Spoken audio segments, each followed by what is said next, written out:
My interest started I started going fishing as an 8-year-old kid, and in terms of keeping fish in my garden, I started off growing trout to put in a river to catch. Then I found out that that was something quite naughty, so I stopped.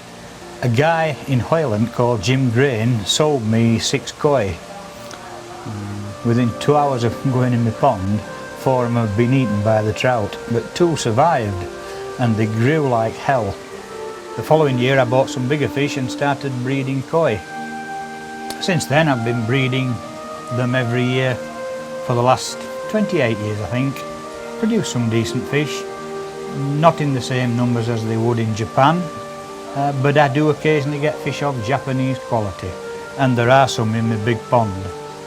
My biggest problem is space and quality of water out of the tap. Our water used to be very good, but now no longer is, because it becomes from here, there and everywhere. That's why I came up with Koi Masters Advantage.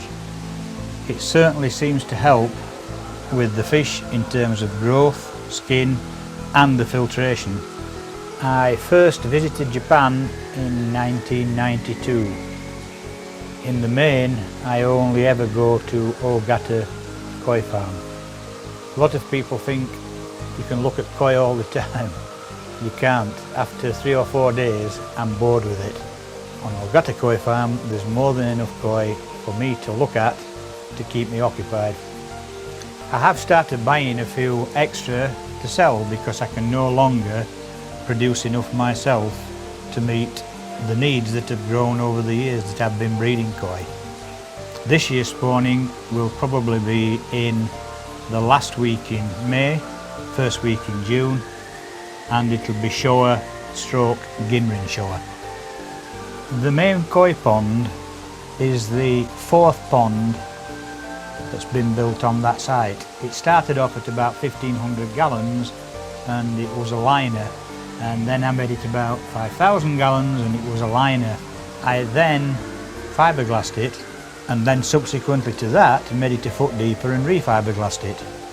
But the interesting thing about this pond is that there is no concrete underneath it apart from the channel in which the bottom drains run. In places on the walls there is no brickwork or blockwork at all. It is just chicken mesh with a little render on it to provide a flat surface for the fiberglass to adhere to. And in many of the places, say up to a yard or a metre deep, it's single skin brick and block only, because the fiberglass is what gives it its strength. If anybody wants to visit and look at the koi, see the place, more than welcome anytime. Just give me a ring. My number's on the Koi Masters website.